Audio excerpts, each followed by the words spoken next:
Всем привет, меня зовут Женя, это моя дочь Амина. Мы проживаем в городе Норильск.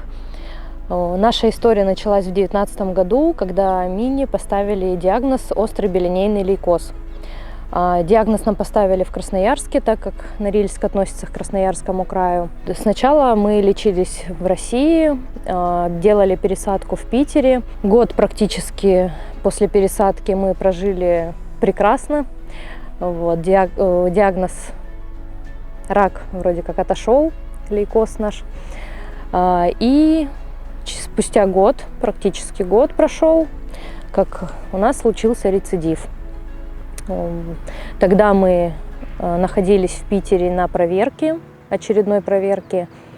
Ну и началось наше лечение по новой, по второму кругу. Химию проходили мы в Красноярске, потом приехали в Питер, у нас обнаружили еще один рецидив. Тогда мы решили, что нужно менять тактику, и начали искать выходы за границу. Благодаря мамам я списалась с женщиной, которая помогла мне с контактами в Израиле. Она мне дала контакт медагента Артура Адониса, спасибо ему большое. И таким путем мы начали готовиться, собирать документы, подали запрос в Израиль на рассмотрение, и нам одобрили приезд. В течение недели мы подготовили все документы, сделали переводы, оформили нам приглашение, купили билеты. Все это заняло буквально неделю. Это было в очень ускоренном режиме, еще в период коронавируса. Нас, конечно, это очень удивило, что так быстро все получилось. Билеты купили, нам сообщили, что нас будут встречать. Очень, конечно, страшно было ехать. Другая страна, никого не знаем. И началось наше приключение в Израиль.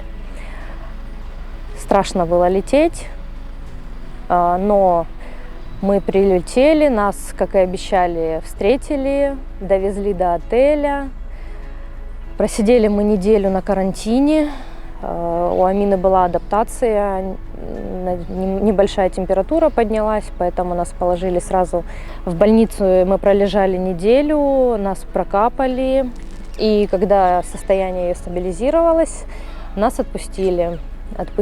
Нам помогли найти жилье, и параллельно мы общались с врачами и подбирали план лечения. Врачи решили, что нам дали выбор в лечении, но выбор наш пал на картоклеточную терапию и пересадка. То есть предлагали либо только картоклеточную терапию с клетками Навартис, либо клетки Шиба и пересадка. Мы выбрали пересадку, так как у Амины было двойное нарушение генетики. И все, началось наше путешествие к выздоровлению. Картоклеточную терапию мы прошли, в принципе, без каких-либо серьезных осложнений. И через 3 месяца мы начали подготовку к пересадке, лучевую терапию. Лучевую терапию она перенесла очень хорошо. Потом наступил день химии и пересадка. После пересадки у нас были очень серьезные осложнения. В связи с этим мы 2 недели провели в очень тяжелом состоянии в реанимации, но благодаря чудо-врачам, медперсоналу нас вытащили, и мы продолжили восстанавливаться уже в отделении.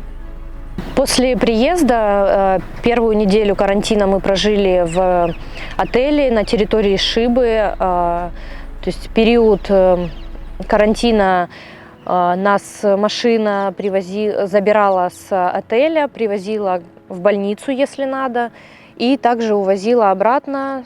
С номера мы не выходили, все, еда, как бы все нам приносили в номер. Помогали, если вдруг какие-то продукты еще дополнительно, вода, все нам привозили. После карантина первые пару месяцев нам помогли снять комнату. Мы проживали у очень хороших людей в комнате съемной. Тоже сдружились, русскоязычная семья была. Тоже помогали и поддерживали. Квартира находилась, в принципе, в доступной отдаленности от больницы. Транспорт очень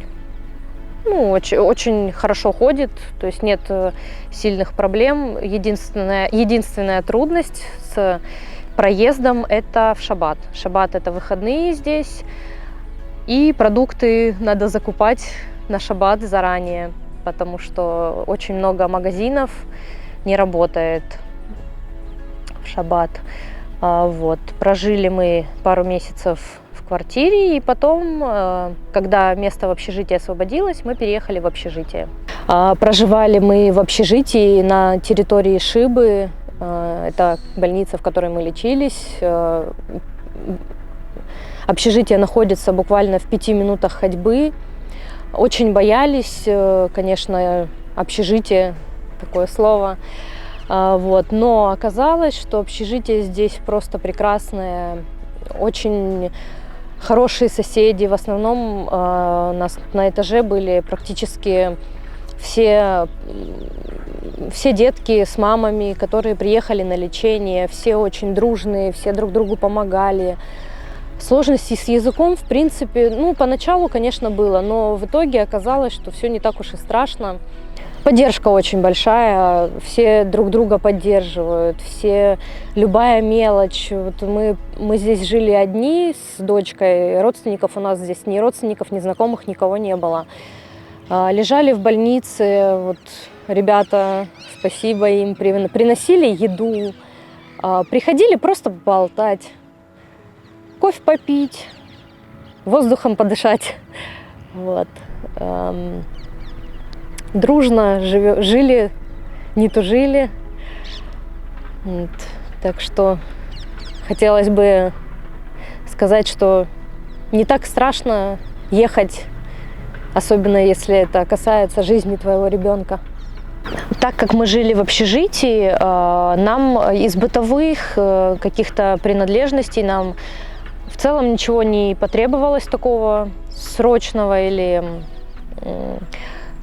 стиральная машина у нас была, сушильная машина, то есть в этом потребности у нас не было. Какие-то бытовые предметы, порошки моющие, шампуни, всем этим нам помогали фонды, поэтому нужды у нас никакой не было. Хотелось бы сказать людям, которые будут жить на съемной квартире, это все нужно будет покупать или просить у добрых людей, фондов, и вам обязательно помогут. Очень много фондов здесь, которые помогают продуктами, очень радуют детей подарками, вниманием. Внимания очень много. Приносят продукты, девочки-волонтеры большие молодцы, приходят, играют с детками. В общем, скрашивают больничные будни. В целом Израиль нам очень понравился. Яркий, теплый, светлый, зеленый, все, столько красок, столько отзывчивых, добрых людей, море. Конечно, мы, живя на севере, такую красоту редко видим, поэтому для нас это было не просто лечение, а, можно сказать, смена обстановки, повидали мир. Мы очень рады, что мы сюда приехали и что прошли лечение. Очень надеемся, что сюда мы будем приезжать исключительно на проверки или в отпуск.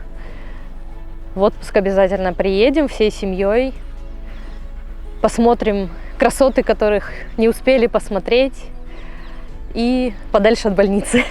И посмотрим других животных. Сходим в зоопарк. Сестренки, да, покажешь? Угу. И посмотрим других животных. Животных обязательно. Потому что мы не весь зоопарк тогда последовали. Угу. Может, даже в другой побываем. В другой обязательно. Сейчас у нас все хорошо, слава богу. Мы потихоньку восстанавливаемся и собираемся домой. Вот хотелось бы сказать большое спасибо фондам за такую помощь, поддержку. Спасибо нашему фонду «Лешит яд», который помог нам в этом деле. Спасибо агентам, спасибо медтуризму, спасибо большое врачам, медсестрам, санитаркам, всем. Мы очень рады, что мы сюда попали и что мы наконец-то едем домой.